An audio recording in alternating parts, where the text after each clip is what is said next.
Hello बच्चों, let's read the question which says that respiration is energy producing process but ATP is used in some step of respiration. Comment. Here the key concept for this question is respiration. अब देखिए respiration क्या होता है. respiration एक ऐसा process है जिसमें हम क्या करते हैं, जैसे मान लो ग्लूकोज है, ग्लूकोज का ब्रेक डाउन करेंगे in multiple steps to extract energy stored in it. ठीक है, इसे ही हम क्या बोलते हैं, रेस्पिरेशन कहते हैं.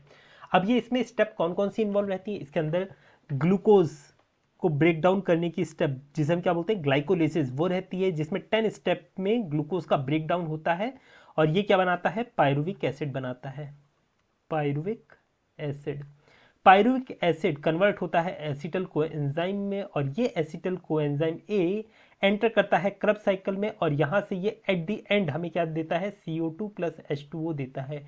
जब ये क्रब साइकिल में एंटर करता है तो इस दौरान ये क्या बनाता है, GTP बनाता है, ये FADH2 बनाता है और ये NADH2 बनाता है. ये इतने सारे प्रोडक्ट बनाता है जिनका फर्दर ऑक्सीडेशन हमें क्या देगा, हमें एनर्जी देगा, ATP देगा. अब यहां पर क्या कहा गया है कि रेस्पिरेशन वैसे तो एनर्जी प्रोड्यूसिंग प्रोसेस है पर इसमें ATP भी यूटिलाइज होती है कुछ स्टेप में. कहाँ यूटिलाइज होती है वो देखिए, ये जो ग्लूकोज से पायरुविक एसिड कन्वर्ट हो रहा है ना, इस दौरान क्या होता है, पहली स्टेप में ही ग्लूकोज को एनर्जी चाहिए होती है ब्रेक डाउन करने के लिए into glucose 6 phosphate, glucose 6 phosphate में कन्वर्ट करने के लिए यहां पर एनर्जी की रिक्वायरमेंट होती है, ATP की रिक्वायरमेंट होती है और ये ब्रेक डाउन होता है ADP प्लस इनऑर्गेनिक फॉस्फेट में.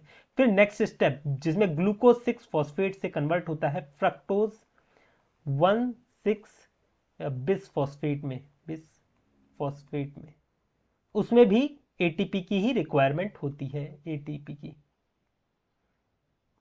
ये ADP प्लस इनऑर्गेनिक फॉस्फेट में कन्वर्ट होता है, ये फ्रक्टोज लिखा है. ठीक है, fructose.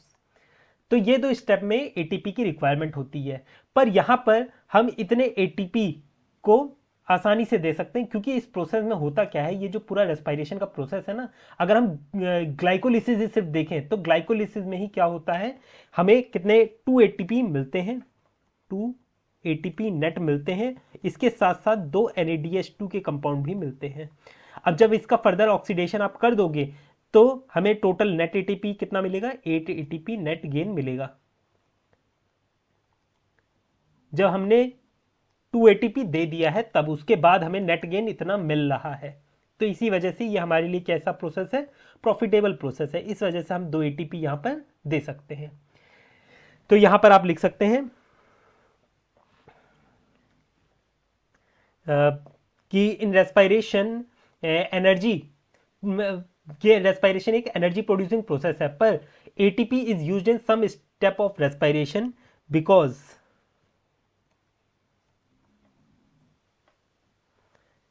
it is the net gain, it is the net gain of ATP which is more important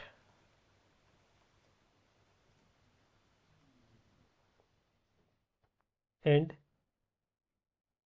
which shows that respiration is an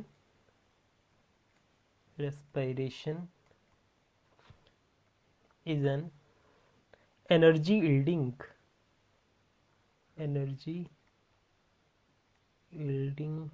process. ये एक एनर्जी यील्डिंग प्रोसेस है. हमने 2 ATP लूज भी कर दिया उसके बावजूद हमें नेट 8 ATP का फायदा हो गया है ग्लाइकोलिसिस प्रोसेस से ही, अगर ये फर्दर आप NADH2 का ऑक्सीडेशन करवाते हो. ठीक है, एरोबिक रेस्पिरेशन की यहां मैंने बात करी है क्योंकि होता क्या है, एनारोबिक रेस्पिरेशन में ना ये NADH2 ऑक्सीडाइज नहीं करेंगे क्योंकि वहां ऑक्सीजन की कमी होती है, उसमें एनारोबिक में वो बिना ऑक्सीजन की प्रेजेंस में होता है प्रोसेस, है ना, इस वजह से. I hope you understood it well. Best of luck.